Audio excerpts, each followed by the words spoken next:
And we're live with Everyman for everyone. It's been a couple weeks since we had an episode. Haven't had much to really discuss. But Rebirth is right around the corner. We got a little bit to talk about in regards to Rebirth. And we got a new tournament that's been submitted to us courtesy of Aaron Cantu from Clix from KO. While they were running their California state championships, they happened to run a side event on the Winamap, a Winamap side event rather, that was run with the Everyman format. So we got that to look forward to. It's a lot to go over today, which is good. I always like to make sure we have a nice full episode of this. It's kind of why I've cut down on the number of episodes. Trying to do it weekly, I feel like we'd run out of content. Little bit of housekeeping before we get started. I'm not going to do the usual story time on this week's episode because I don't have much to talk about. But we do have a little bit of housekeeping on the channel. Starting intermittent weeks, we're going to see the return of Into the Mind of Madness. Canadian Nationals is starting to approach, as it were. U.S. Nationals is coming up. So anything that I can share, I will share with you guys. I've got some ideas on a couple episodes of that. Hopefully we can get a Married Lab in this week or next week. Either way, we're looking forward to that. So with that said, I want to say hello in the chat to Clix from KO. Mr. Aaron Cantu is live with us. Mostly to catch me when I flub on some of the teams. I love the format, but sometimes the initial cold read on a team, you get a little thrown off, or you miss something that was intended on the team. But Aaron was also nice enough to send some photos ahead. So we're going to share I should probably make sure of a couple things before we do that. So in the meantime, let's try this. All right, beautiful. Okay, it works. All right, I just had to check something because when I was running the Metal Lab, one of my monitors went a little nuts as far as this was concerned, and I forgot to do preview streams beforehand, and I forgot to do it again today. Anyway, so some of the photos from the event, some of the action, as it were. So we have players playing in the tournament. It's always good to see people enjoying the tournament, seeing the ideas that come across, seeing multiples of the same character is a very common element of this. We could probably get rid of that. Right. And yeah, so it's always good to see players trying out new things in this format as well. I see a lot of yellow capes on that one. I can't wait to have a conversation about I've seen a vision or two or three or four. So it's always neat to see what people are trying out in the format. And those are the top players from the event as well. I hope everybody who has been enjoying the format so far. It's a good old time. So the first picture there was Randy versus Craig. We're going to go over the teams in a second so you get a good idea of what they're running, but we're going to go back through them because Aaron is helping me out with that. So the first one we got Randy versus Craig. Armando versus Anthony, and Anthony versus Jose. And then I hope we get the fourth one in there. I'll give Aaron a couple seconds to help me out. I'm going to go with process of elimination.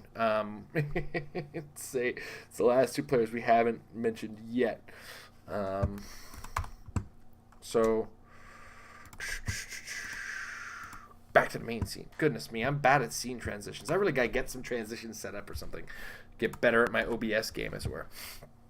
It's always good, again, to see people playing the tournament, having fun. Aaron's report from the event is that people enjoyed the format. And we have some really cool teams. And we're going to go in reverse order. 8 players in attendance. Rob and Billy were the last 4 players in there. And we'll see all their teams as we go throughout the tournament. And share what they were playing. And kind of come up with what their plans were for it. So without further ado, I guess it's time to get the show on the road. So the first team we have here, and we do that. Blam. Yeah, here I am. All right. So we have Anthony. That is Zimmerman? I don't know. So Anthony is playing with 2 ex-students, a Marvel girl, 2 of the 001 Cyclops from Xavier School, 2 Moira McTaggarts, along with a Husk, Sync, and Rusty ID card. Only paid for Husk. This is a +8 X-Men theme team. So you get 5 theme probs out of this. You get a +8 to your map roll. So if you have a map that you want with this team, you get to pick it. And his maps here, I love that we're using the WizKids sheets for this, so we get full-blown breakdown of what's going on, including the fact that we have the prison tier, Wakanda, and underground cavern maps. I'm positive that's going to be the Zimmerelli. Thank you. It's Anthony Zimmerelli. This is the underground cavern map. So this is going to be the Wakanda. That's the wide open space with the +2 defense, unless Aaron corrects me in the chat. Idea, of course, is we have extra ID cards. We have an X-Men theme team. We have Cyclops blasting things out of the sky. Hellion is able to TK guys forward as much as we need. X students are very flexible in dial. You get multiple dial choices, all of which are fairly good to either support or help on the attack in a more minor way. Marvel Girl adds further TK, and if I remember correctly, this one is the one that she uses TK as an attack. She gets either extra attack or damage. Cyclops, same deal. There's going to be leadership coming from Cyclops as well. Leadership coming from Moira McTaggart. Moira McTaggart's adding Perplex. It's just a fundamental X-Men team, but played with nothing but commons. I'm sure, even though this team got 8th, went 0-3, there's going to be deciding factors in that. Any number of factors could have played some role in that. Dice rolls could play a massive role in that. Even with 5 theme props, it's 5 attempts at probability control throughout the game. And if none of these are the Fast Force characters, which it doesn't look like there are any, they don't get the probability control on their own attacks. And the Husk, Sink, and Rusty are not particularly potent call-ins. They're effective call-ins, but they're not super super game-changing, as it were. And that's one of the holdouts you'll see as far as IDs are concerned. Rusty is going to be one of the ID cards in this format that really goes, woof, I'm the one that's really able to do a bunch of damage, guys. And yeah. So, again, very cool version of the X-Men team. And as Aaron said, we're going to see there is one team that just is a nightmare, or one character in this format that is really a nightmare for a team like this. But in 7th place, this one had to be sent to me separately because Aaron didn't actually have the sheet on him. This has one example of what is a problem for that particular type of X-Men team. So we have the Kingpin. This is the common Kingpin from Spider-Man and the Superior Foes of Spider-Man set. I got to double check which this one in particular does. Obviously, he's the Kingpin. He's going to have some leadership. I'm going off of memory. Believe it or not, I've been playing a little bit more higher level competitive, so I get that. I'm still suffering from that common blind spot that you get a little bit of. Okay, so this is going to be the one that has leadership and mastermind. When he uses leadership, it's a 4/6 and can remove an action token regardless of point value. And he can use outwit, and when he does, he can use it as if he occupied the square of a character with a shared keyword. His keywords in this case: emissaries of evil, Hydra, Magia, politician in the hand. This, we know what this Hulk does. He's 50 points and he walks across the board and quakes. And this is a rough character for that team that we just talked about, because that team has got a lot of dudes and a lot of dudes that are not particularly thick-skinned. As an example, a Hulk if a Moira McTaggart is within is within 1 square of any sort of blocking or elevated, and this Hulk catches her on a quake, done for. As well, we got the Penguin. Just free action to make an attack, get some stats up on one of your dudes. If that dude happens to be the Hulk with a +1 attack, who's already got a 12 attacks, attacking with a 13 attack with quake. Oof. We also have the Hawkeye, and this is from the Avengers Infinity Fast Forces, which I have to very quickly pull up for myself just to kind of reference. This is one of the beauties of this format, is you always get caught up with new things. So this is one that comes with Precision Strike, but is capable of using it on 2 targets with Running Shot, 6 range, and he's origin before the Avengers. At the beginning of the game, if Hawkeye is part of an Avengers themed team, he can use the Avengers team ability this game. Otherwise, he modifies his attack and defense +1 this game. This is a non-themed team built by Jose Barragan. And as a result, this is going to be a 12 attack Hawkeye with 17 defense, as opposed to the 11-16 that it has, with precision strike capable of hitting 2 targets, just kind of poking down targets as he needs. And then we have the Penguin, of course, to increase his range to 7, get his attack up to 12, so should he so, or 13 rather, should he so need it. We got a Thug here, and then another point of reference, we have the Stilt Man, who is able to just sit in the middle of the board and, you know, soak a lot of damage and also be a capable outwit source or outwit locator for the Kingpin.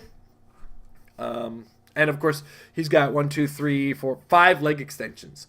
So you have to get through 5 of those, and as long as he can keep his dice rolls high enough, he won't necessarily die through the loss of the leg extensions, or he could die before he loses the last one. Either way, he does end up also having access to Colossal Retaliation through that, and then he's got the Fast Force Giant Girl. You got 2 sources of Colossal Retaliation. See, you can get a lot of potent power out of this format without having to break the bank, and I love that about this. And then, of course, the Thug is also going to be able to share a keyword with the Kingpin. He's also another source of spreading out how far the outwit on the Kingpin can go. I like this team, and it's a lot. This is an example of a lot of the utility you can really pull off with a fair share of common dudes. All right, next up in 6th place, we have Billy.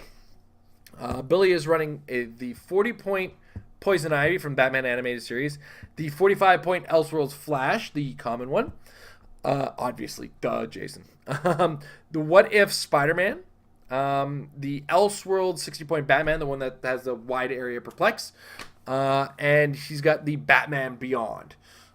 So we all know what Batman Beyond is capable of.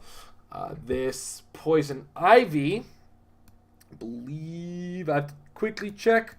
This is one of those situations you get into so many different characters, so many different functions. This is a source of Perplex, traded poison, protected poison, has some combat reflexes, stealth, Batman enemy team ability, ignores hindering for movement, very flexible in movement, very capable of pulling off some poison damage. This Flash, 45 points, huge movement, huge defense, capable of doing quite a bit of damage and bounce here and there.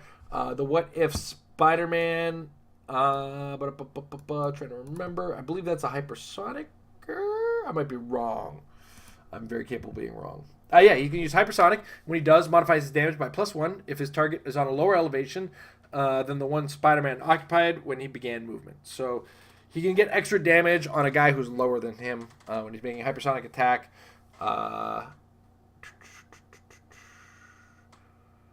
So lower than the one when he started. So if you start on elevation 2, make a hypersonic, run into the guy, you can ignore hindering and elevated with this particular Spider-Man, and just kind of come down on him, do a bit of extra damage. Just 10 attack with a wild card off some Spider-Man or some Batman team ability to get some stealth after you're done your hypersonic. Goes a long way. This Flash has got the PD team ability, huge movement, capable damage. This is high numbers with hypersonic, and then that's the only power he really has on the dial, along with that PD team ability. PD goes in conjunction with the Batman Beyond, who will see through your hindering or to kind of make it easy to hit. And the unfortunate fact is that he had Genosha and the Earth X Wakanda map, which means he didn't really have the ability to take advantage of the Spider-Man's pop down and do some extra damage on you.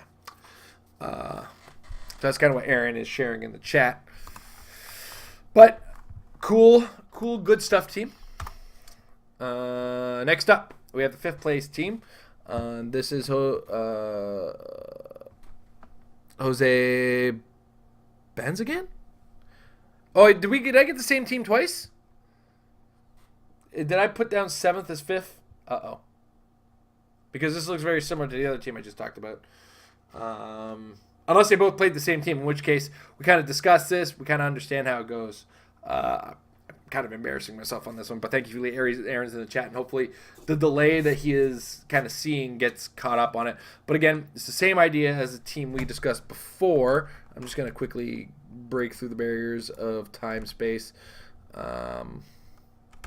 It looks Yeah, it's exactly the same. So I'm wondering if it's just we had a written version of one and didn't have the other. Okay, so Aaron's popping on my bad. I just don't have 7th place. My bad. All right. 4th place, we have a Stiltman, 2 Giant Girls, Cable, and 2 Big Tonys, along with 6 leg extensions on our Stiltman. He's got a Rusty and Sync ID card, and just so this is. Sorry, we have a 50-point Giant Girl and a 10-point Giant Girl. There's a distinction here. Both of these are going to be the Fast Force version, of course. And I've seen this 50-point Giant Girl in the past, and it's that situation where, the 7th place team was all Thanos duplicates. That was the team that was all yellow cloaks that we saw there, that I thought at first glance was Vision. Still cool. I still think that's awesome. You just do it. If you can do it, do it. See how it goes. Sometimes, if something is tough enough, it could probably really go a long way. One example is that in our patron Discord, player Nathaniel is really big on the Sandman, and it's possible that a team of just 6 Sandmen could be a nightmare to deal with. So think about that. Possibly, I'm just adjusting my hat incorrectly here because I am looking at a mirror image of myself. Anyway, so 50-point Giant Girl is incredibly difficult to take down. It's got a lot of clicks of health for a 50-point character. And the 10-point Giant Girl is, of course, able to Colossal Retaliate when somebody has made an attempt on trying to take out that particular Giant Girl. So we got 5 clicks on a 50-point dial with a stop click, which has an 18 defense and toughness with combat reflex or close combat expert. One of the bonuses in that is that because of how the way Colossal Indifference works, it's only Colossal Indifference is only problematic for if you started at 10 points. Because she would have started at 50 points, she can still use her close combat expert on that last click and get a lot of functionality, a lot more functionality than you would out of that last click. In addition to which, she'll also be able to free attack Colossal Retaliation across the 50-point dial because that's a part of a trait. So on the first click with 3 damage on the Colossal Retaliation, that goes a long way in this format for sure. Pop a couple Big Tonys next to her when she does retaliate, and then you can follow up with a huge close combat expert, with a huge attack after the fact with a charge. You can it's kind of like getting across the board. Cable is just flat out good. We know this.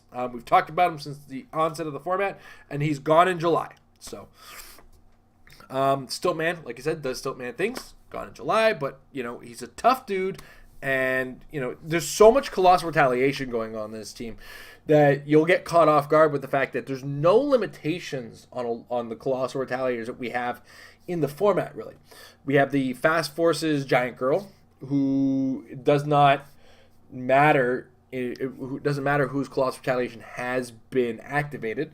It very explicitly says that on the card. And Stiltman, I also believe, doesn't care about who else has done a Colossal Retaliation over the course of the turn. But you have to pay a minimum 65 points to get Colossal Retaliation out of him. Nobody's paying the minimum, which is cool. Let me just pull up Stiltman.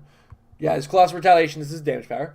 If he has a Colossal Damage symbol, you may give him a free action, choose an opposing character, and it doesn't have that limitation of as long as no other Colossal Retaliation. So this team, if you attack it, you're about to eat 3 Colossal Retaliations. So I better hope the guy that you're attacking with is tough as nails. All right. Next up, this is Armando Ramirez playing a 100-point Captain Marvel, two of the 50-point Hulks from the Fast Forces, 2 Kree combatants, and 2 Kree soldiers. So, excuse me, give me a second here. So, trying to remember what the Kree soldiers did. I know there's some kind of Kree adjacency trait that comes with a lot of the guys. Aaron just kind of reminded me.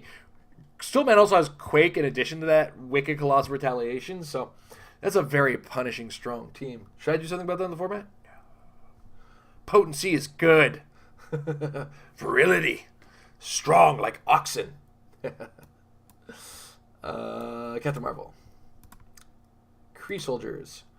Oh, the Kree soldiers have that starting psychic blast and some later in the dial energy enhancement for the last 2 clicks. So 3 clicks. First click is running shot psychic blast. The next 2 clicks are basically enhancement.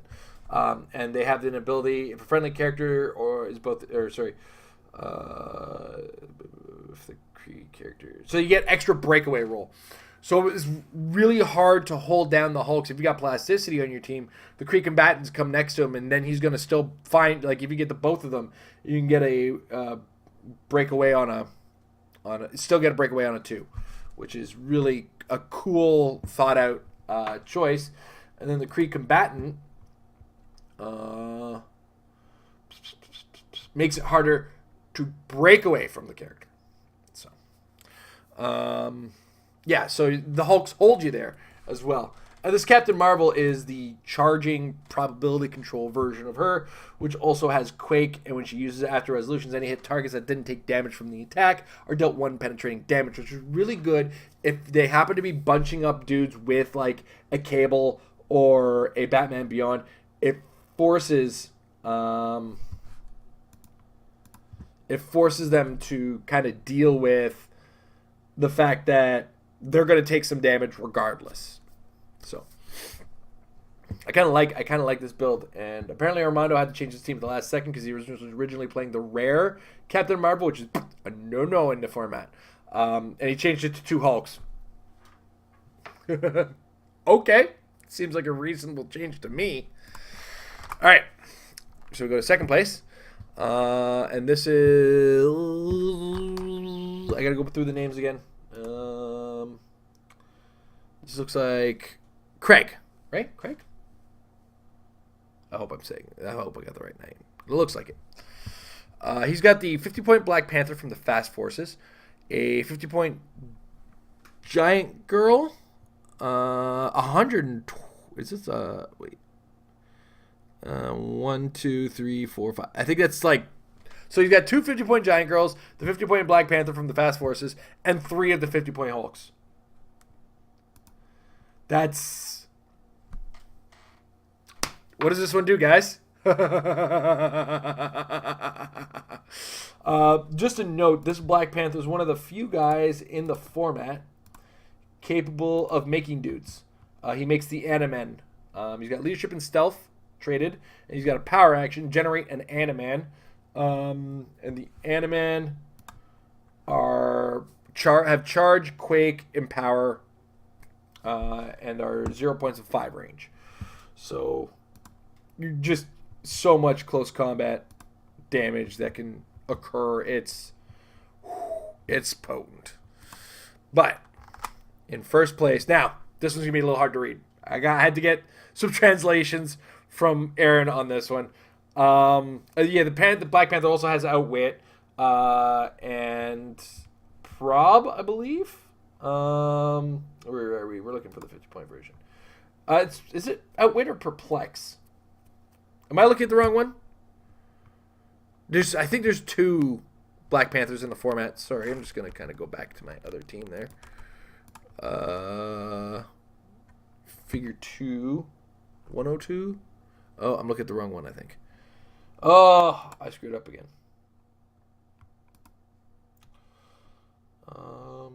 Figure 2. Where's our Figure 2 Black Panther? Let's just look at all the Black Panthers that exist. That's not him. I think it's... That's the start of Black Panther. Okay. Yeah, so he's got Perplex. He's got the Animan, leadership and stealth, probability control, and late dial. Either way, he's really cool. Nothing to take away from that. I like this a lot. This is just really strong. Yeah, and that's played at 50 points. So, all right. So, but we go to the first place team. Now, a little hard to read, but let me sum it down for you. The TMNT Unplugged starter set Turtles. This is the ones with the coin tokens, where you lose a coin token before they die, and they, in fact, don't die. along with 2 of the Fast Force April O'Neils who are going to be rotating in July. But this is the one, for those of you who might be unfamiliar, heals your turtles. And I believe this was from Fast Force's Humanity 2.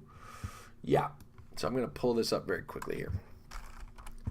She's got 2 clicks. She's got super senses. She's got plasticity.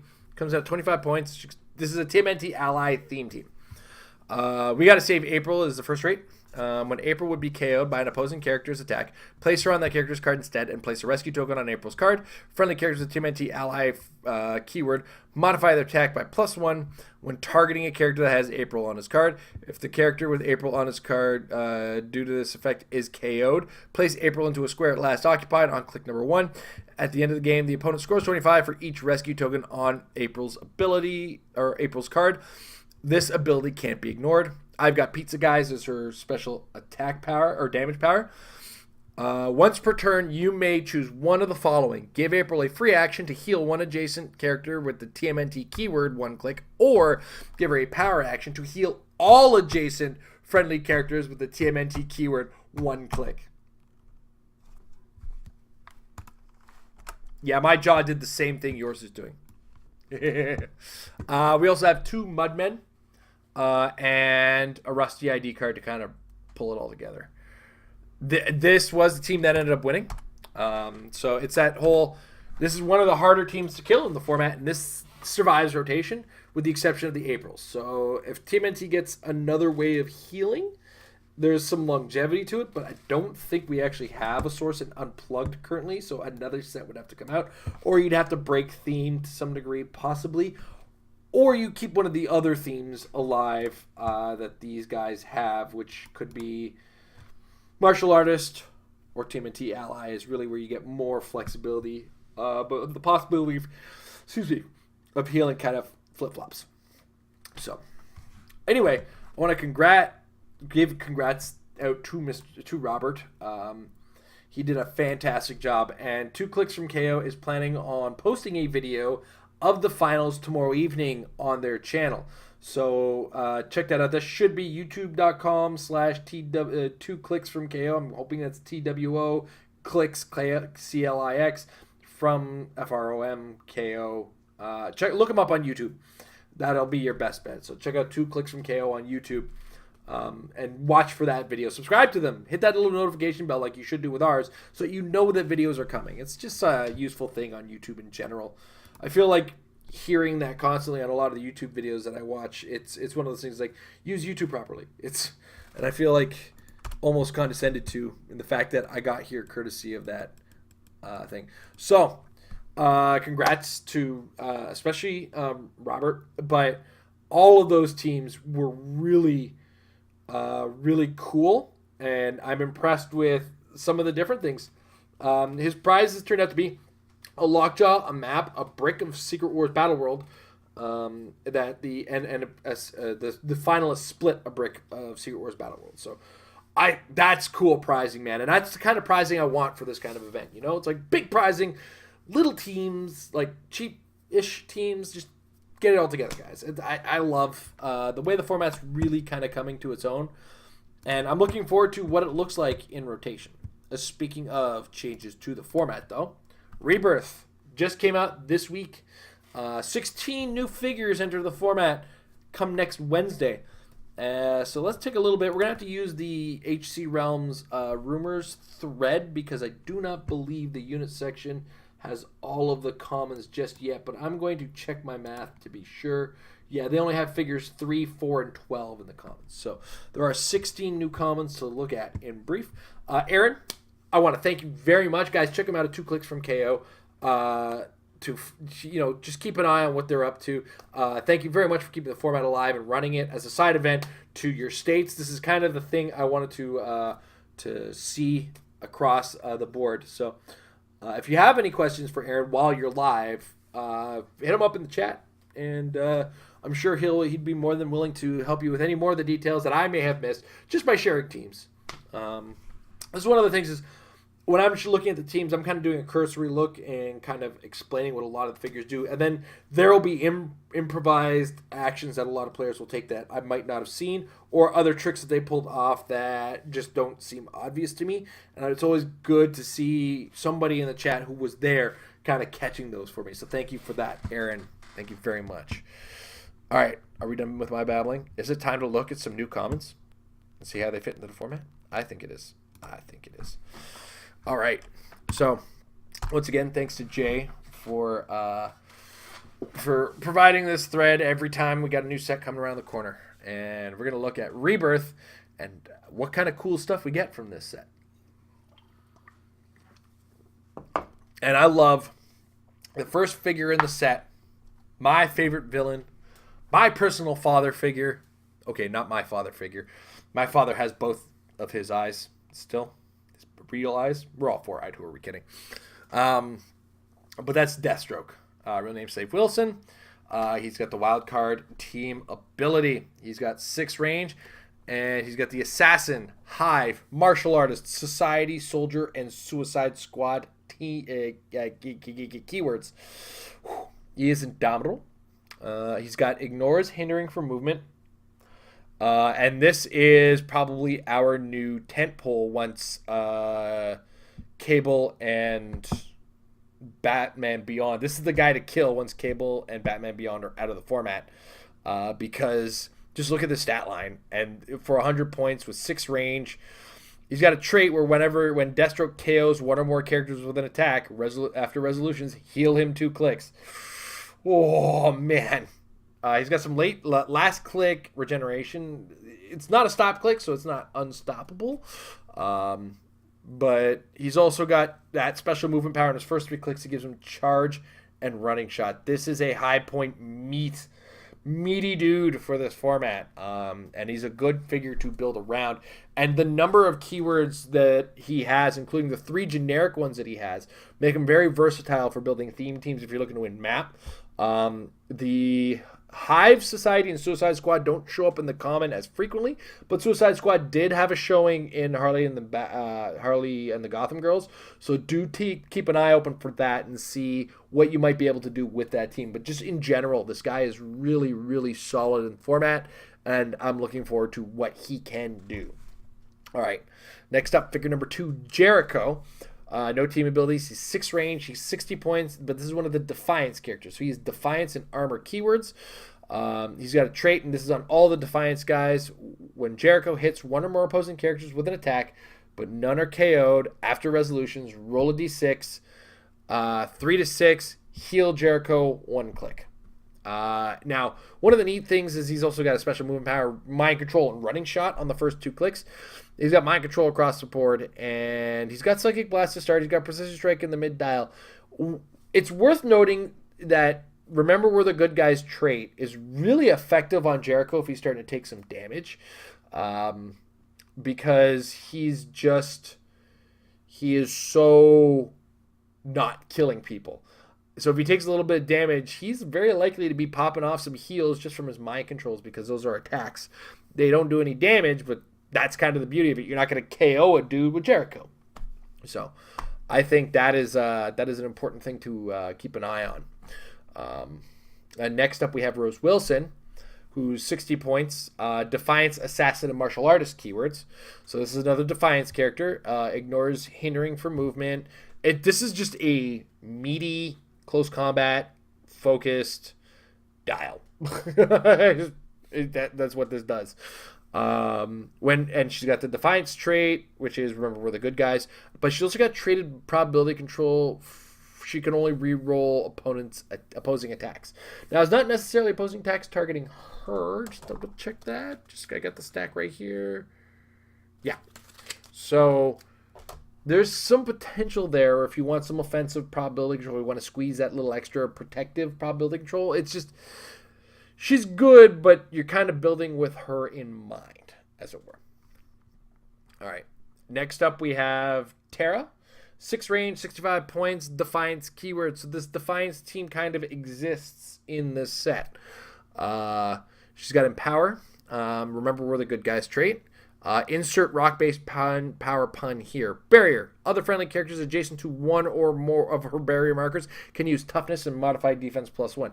Any defense modifiers in the goes a long way.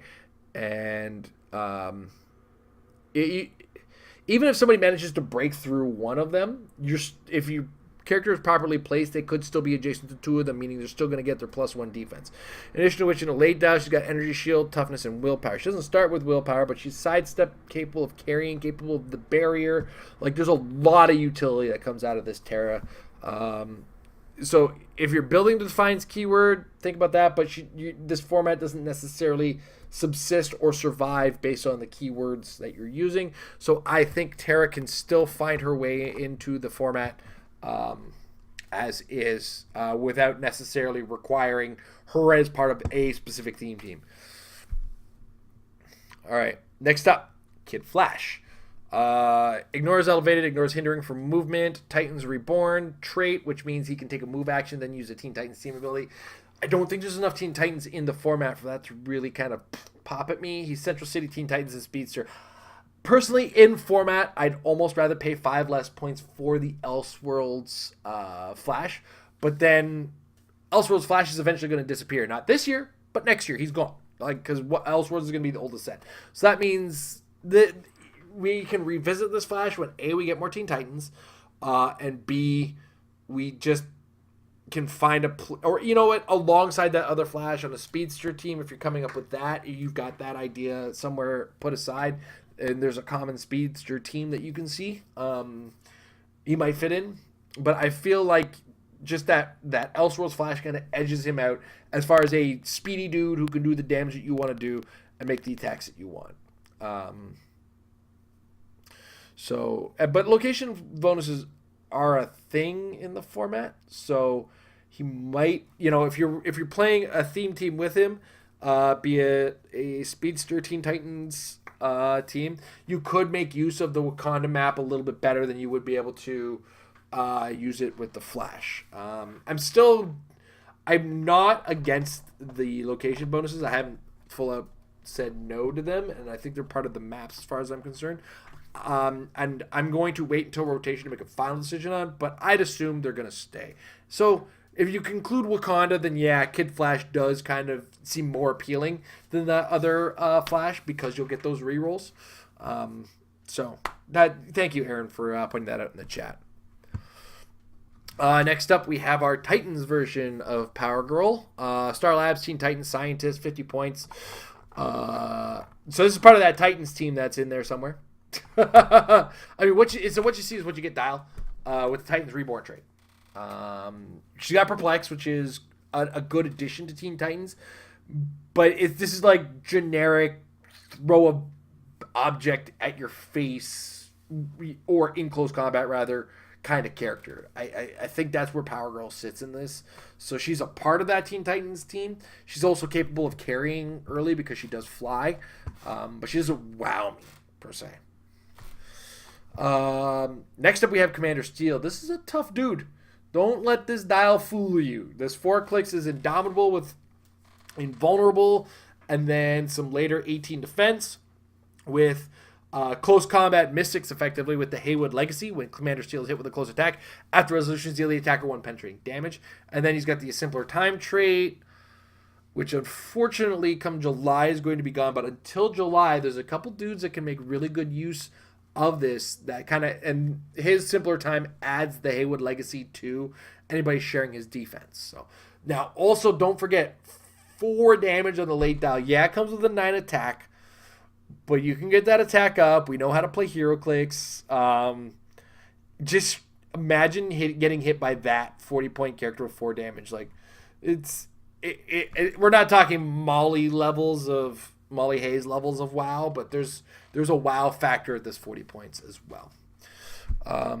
Adeline Kane. This is okay. Argus, Hive, Politician, Super Soldier, and Spy keywords. 5 range, Police team ability, 30 points. Police and Enhancement. That's a strong combination of things if you just focus on that. Further down when we look at the trait, The trait is it bothers me, but I don't think it bothers me enough to say no to Adeline Kane because she's got the combination PD enhancement. I think that is an important element to her. Plus, she's also stealthy, so she can protect herself in stealth while adding those extra boosts that she has. But to bring it all down around you, Slade, I think is just a cherry on top if you can pull it off. Where it says, free, choose 2 opposing characters within 6 range in a line of fire with the same trait or special power printed on their cards and choose 2 standard powers. Those opposing characters can't use those chosen standard powers until your next turn. Now, there are a couple things that I want to highlight. First, the shared trait thing is generally like those Titans and Defiance characters. So she is kind of a tool to use on those. Where I really want to focus on her, though, is on the fact that people are using multiple Hulks. Right? So you can, if you can get 2 of those Hulks in her within 6 squares in the line of fire of her, you can say you can choose 2 opposing 2 powers, and you say leap climb, and you say quake. See where I'm going with that, right? So special powers printed on their, and because the Hulks will both have that same trait, and it doesn't say they have to be 2 opposing characters with different names, right? So if people are using multiples of the same character, this really kind of levels that out for you, I think is where I'm going with this. Also worth noting, I don't think stop clicks really come up on this, but if we go into the real game for a second, multiple Wolverines, no toughness, no blades, or something, I don't know. It's one of those things like, look at the character as a whole and then start to read it a little bit more carefully. My first assessment of this character was it wasn't really great, but it was pretty good in the sealed format for this tournament. But then I start to look at the environment. And in the environment, people are using multiples of the same character in very frequent cases. And then also in very frequent cases, those characters they're using multiples of will have a trait. And those traits will be, of course, shared between those 2 characters. So something to really consider as it goes. I also want to point out, if you are one of the patrons, the $5 up level, the call line is open. I opened it a little earlier than I expected. Didn't know how long I'd be going on this stuff. All right, but we're going to try to speed through here. So next up we have Demos. Demos has the Mystics team ability, 55 points, God, Watch, Deity, and Monster keywords. So anyway, yes, Adeline Kane, consider her, for sure.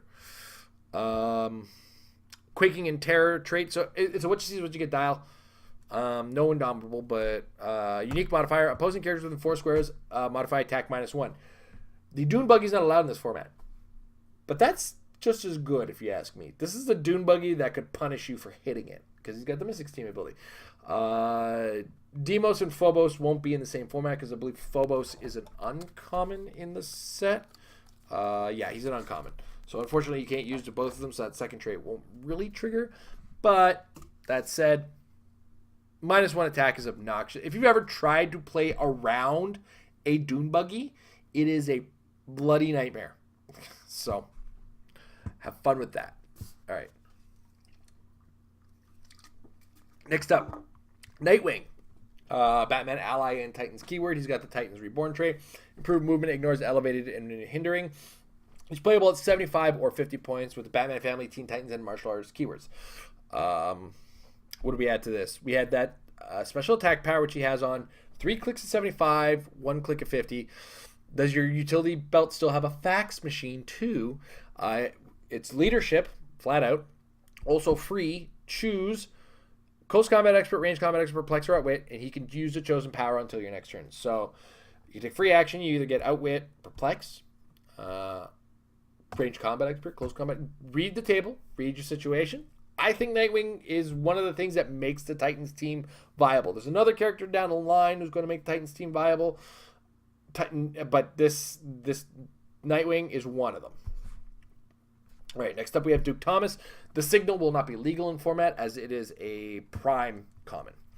35 points, Gotham City martial arts keyword. We are Robin. Friendly characters making close attacks. Modify attack +1 for each other friendly character adjacent to their. I'm not even sure what this is supposed to finish as. Have they fixed this yet? I should check that. See if there's an errata on the win for that. Just because it's one of those situations that they didn't quite finish the wording on. It doesn't look like it's there. That's a shame. We get. Oh well, no, it's in chronological order. Oh, jeez. All right, what does page 3 look like? Infinity, Unplugged, Earth X, Rebirth, Duke Thomas. We are Robin. Friendly characters making close attacks. Modify their attack +1 for each other friendly character adjacent to their target. There we go. So if you're playing multiple characters, if you have a couple other characters adjacent to the guy attacking, Duke Thomas gives them up to +3 attack. That I think is very potent, especially when you consider he's got Empower. If he's one of the dudes, great. So he's giving all extra attack, extra damage on the close attack. You can run this on a martial artist team. It doesn't necessarily have to be Gotham City. So yeah, oh yeah, there's a team that uses Duke Thomas for sure. Martial artist teams, like, if you've ever played with a martial artist theme team, you'll see something where you'll see a dude and then dudes. And Duke Thomas just makes these guys a nightmare. So the signal won't be legal in format. Aqualad. Titans, 50 points. Atlantis, Teen Titans keyword. He's got the Titans Reborn trait. Working on my electrokinesis, so once per game he can use a 6-range triple target energy explosion. And then he's a first click TKer, late dial, close combat focus dude. So like the first click, he's one dude with charge, energy explosion, TK. And then the rest of the dial, he is close, like just a blader. The disparity on this dial is weird for me. I don't think he completes the Teen Titan team, but if you feel the need for TK on the Titans team, I say 2 turns of Aqualadding and then he changes what he is. I think could be worth it.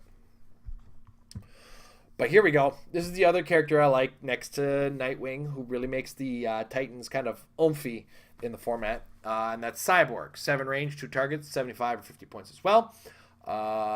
Justice League, Teen Titans, robot keyword, Titans Reborn trait. He's got the special attack on his first 3 clicks, a sonic arm cannon, penetrating psychic blast. When he uses it to target a single opponent, he has knockback. He has an enhancement on the first 3 clicks, perplex on the last 3 clicks. I like him. I think he can fit into the format. I think he can do a lot of good things on the Titans team.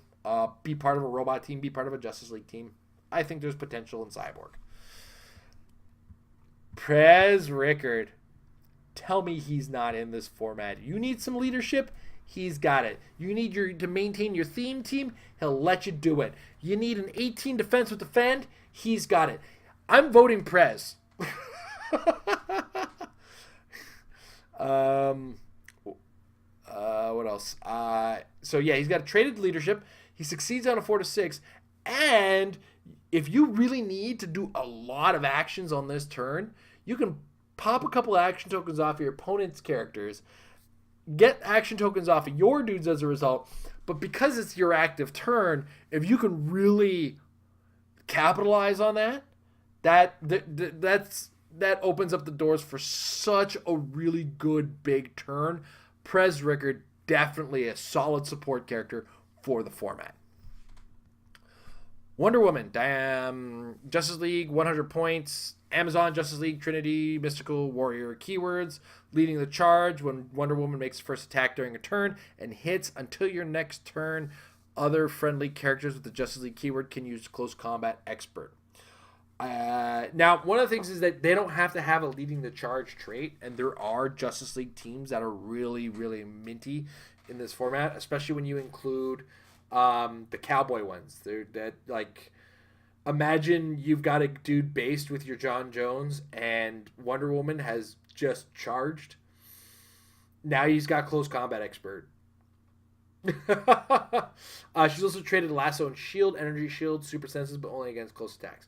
I think there's a specific team with her. I don't think she's an every team kind of figure. She doesn't have a lot of teams, but there is a specific team that can use this Wonder Woman in this format that I think is really strong, really potent, and is worth a look. All right, and the last new figure in the Rebirth set is Superman. This is the Justice League China Superman. It's got Justice League of China, celebrity, martial artist, and mystical keywords. He's playable at 150 or 75. The Ministry of Self-Reliance trait, which is across Justice League of China guys. Basically, in this format, he's protected, perplex, and probability control, but only from characters with the Justice League of China keyword. So unless you're playing multiple Superman, the Justice League China Superman, you're really not getting much out of the perplex and probability controls you might be running on your team. That aside, focus my key where I need it the most. At the beginning of your turn, choose a combat value. Modify the chosen combat value +1 until your next turn. If he started at 150 points, modify it +2.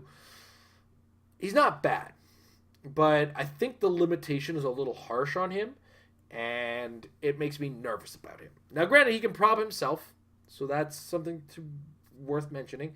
He does bring leadership, worth mentioning, but only at 150 points. So I don't know how big your team is if you're playing him at 150 points. I just feel like I would rather use Deathstroke than this guy in particular. But again, much like the Wonder Woman, I think if there's a team that uses him, it is specifically that team for him. And yeah, so let's see. That's all the commons in Rebirth, where I feel they might fit into the format. But cursory look, some other combination things might just kind of show up and be a thing. It's why I don't tend to dump too hard on it. It's just that initial look doesn't really show me the team that I'm thinking of for him. But Prez Rickard for sure, along with Deathstroke, are real highlights of this. That Teen Titans team that's hitting in there is really good. And Duke Thomas, I think, is another real highlight in format for everything. And just there's a lot of really good commons in this set, and I think it's really worth taking a look for the format. I'm going to take a quick peek, see if anybody has hopped in on the call line. Doesn't look like anybody's in the call line. Doesn't look like there's much in the way of questions this week around. That's okay.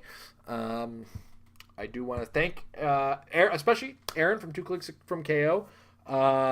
Big help on this week's episode, especially with updating me on anything I might have screwed up on. Thank you very much for running a tournament in the format down in California. It's always good to see this kind of tried out and run. And, we don't have to devote ourselves to the format or push for it being like a decider in Worlds or anything like that. But seeing a side event with big prizing, I love that. And it doesn't scare people away from jumping in because, like, hey, I got commons, you got commons. Let's dig them out and play a team. So with that, again, thank you guys for watching. If you're watching in the archives, thank you guys very much. I do want to thank Aaron again. Watch the 2 Clicks from KO YouTube channel for the finals from this event, so you get that Everyman for everyone kind of feel for it. Get the feel for how those teams were played out.